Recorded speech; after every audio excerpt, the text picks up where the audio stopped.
everybody, it's Distron here, back for part 5 of Let's Play Wonderboy in Monster World. In case anyone's wondering, music usually isn't this chunky. Obviously the sound system on the Master System was pretty basic, but in this case I actually just had the sound up too high, which is why it's all distorted and stuff. So I'm just going through this dungeon again just to get a couple of items that I missed before. Like that return is going to come in handy later. So the first time I went through this, I thought that the heart case thingy, the thing that gives you extra life, was in the first case. Sorry, it was in the second case, and then the thing that actually replenished your life points was in the first case, which is why I skipped it the first time. But it turned out to be wrong, obviously.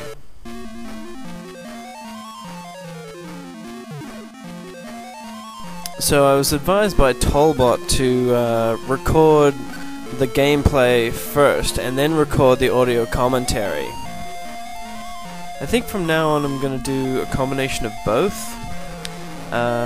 because when I'm recording, if I'm recording stuff I say while I'm playing, it has a sort of spontaneity to it, which I enjoy watching in other people's videos. But while I'm playing, there'll probably be spaces where I just don't have anything to say at that moment, and I might add stuff in later. You know, stuff like trivia about the game, my personal feelings on the games industry, that kind of stuff. So what you saw just a minute ago was my first use of the return spell, and I didn't actually get that in my first playthrough. I thought it was actually just to return to the previous menu, but no, it's actually a spell, and I'm sure it will come in very handy later on in the game. It's also very nice how all your spells replenish when you go into the inn. It's very handy. It would be a pain in the ass to have to collect that stuff all the time.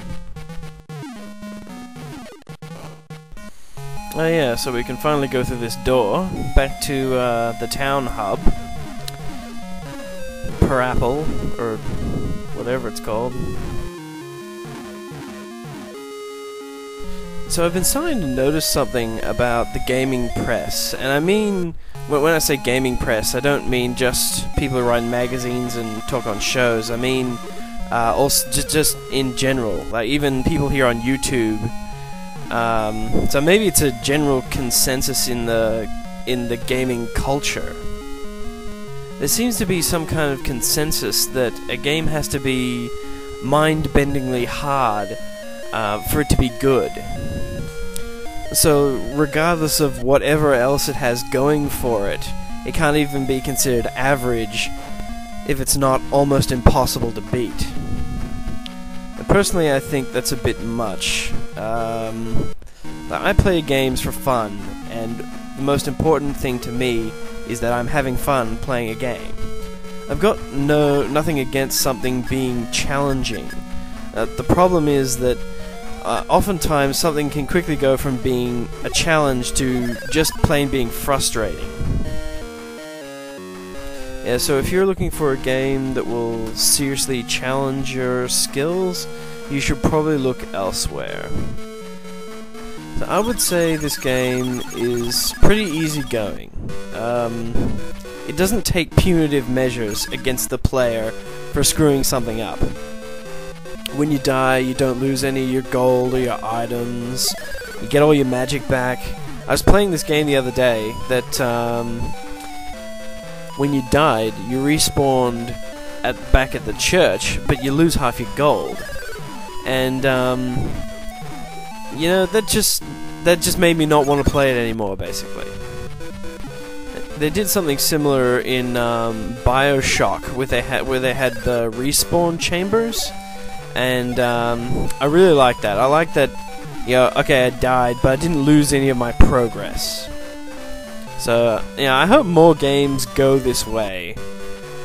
There's quite a few games that I never finished just because I get up to a point where I just can't get past whatever it is that's going on there. It's like I just can't get that last tiny little bit off a boss. I can't get over those spikes without taking just that little bit extra damage. And so you get to a point where either you just stop playing because you couldn't be bothered bashing your head against this brick wall, or you cheat. And so mostly I just stop. I'm not a big fan of cheating. Sometimes if the game is good enough, I will cheat for that part and then turn it off for the rest. But usually, that's not very often.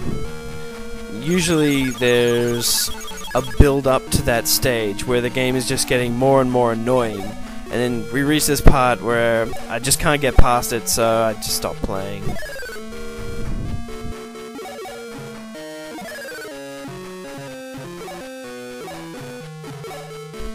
So here we are going down to Neptune's temple, and I think this is the first part where you swim in the game. You don't really swim very often, but you do it every once in a while. So it's, just mixes stuff up a little. One thing I like about the trident is that it definitely has much more reach than your sword. And like I said before, the range on the sword is basically nil. You have to wait until they're running into you. So it's nice to have a weapon that, you don't have to wait until they're right on top of you to use. A weapon that extends out further from your body. That's what I was trying to say. Hooray! More hearts!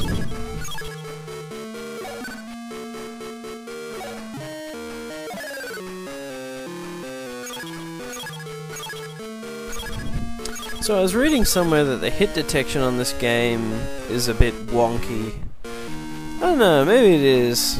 I don't think it's extremely bad. Otherwise, I would have said something earlier. So here we have Neptune. I could have sworn this guy was a boss first time I saw him. He's pretty big, but no, he just talks to you and gives you some boots.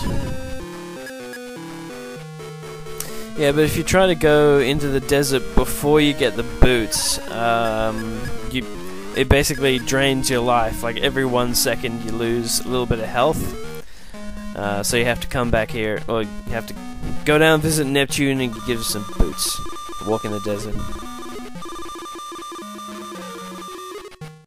Well, that's about it for this episode. Please rate and comment my videos. Tell me what you think about my character voices that I did in previous videos. I'll see you guys later.